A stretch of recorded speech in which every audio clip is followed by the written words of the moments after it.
Assalamualaikum warahmatullahi wabarakatuh. Pemirsa dimanapun Anda berada, selamat berjumpa kembali di channel Ruang Pencerah. Semoga Anda senantiasa diberikan kesehatan, baik lahir maupun batin, limpahan rezeki, serta selalu dalam lindungan Allah Subhanahu wa Ta'ala. Amin ya Robbal 'Alamin. Pada konten kali ini, kita akan coba membahas sebuah tradisi yang berlaku di masyarakat, yang mungkin jadi sebuah kekeliruan dan perlu diluruskan. Tradisi yang dimaksud adalah nyekar atau tabur bunga di kuburan saat kita berziarah.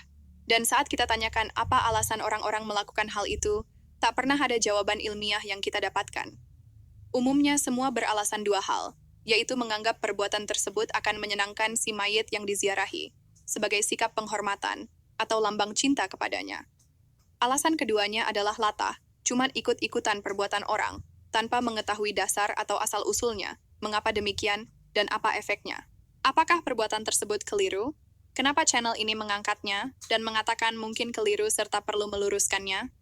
Apa salahnya mengekspresikan cinta dan penghormatan dalam bentuk bunga? Bukankah di masyarakat pun sebuah hal lazim seseorang mengungkapkan perasaannya dengan bunga, misal suami kepada istri, atau seseorang kepada kawannya?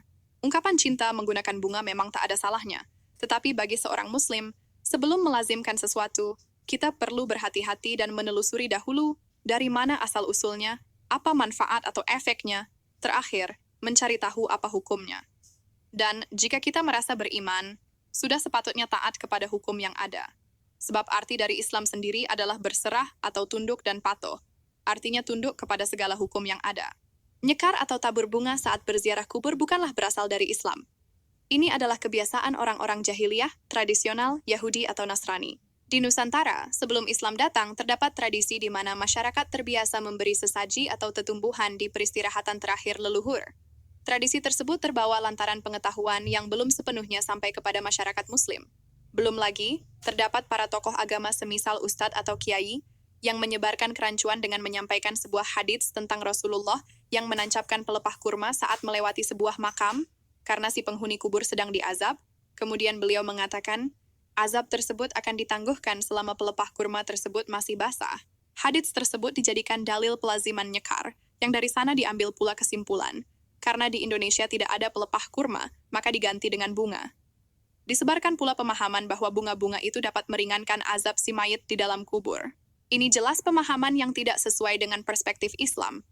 Bunga yang ditebar di pemakaman sama sekali tak memiliki dampak kebaikan bagi mayit, apalagi sampai meringankan siksaannya. Yang bisa meringankan siksaan seseorang di dalam kubur adalah amal semasa hidupnya serta doa dari orang-orang hidup untuknya. Pemahaman ini sangat fatal selain perbuatan mubazir atau sia-sia.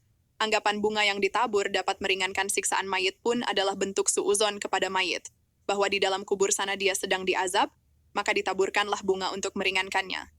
Suuzon semacam ini sangat dilarang, sebab sama saja menganggap si mayit ahli maksiat, dan yang lebih parah lagi, menganggap Allah tak mempunyai sifat pengampun atau rahmat. Na'udzubillahi min zalik. Hadits tentang Rasulullah yang menancapkan pelepah kurma pada kuburan bukanlah dalil untuk pelaziman nyekar. Pasalnya, beliau tidak melakukan itu setiap kali melewati pemakaman.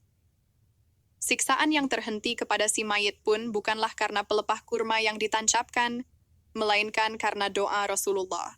Di samping itu, secara khusus dan tegas, terdapat dalil larangan bagi seorang muslim untuk bertasyabuh, yaitu menyerupai perbuatan orang kafir.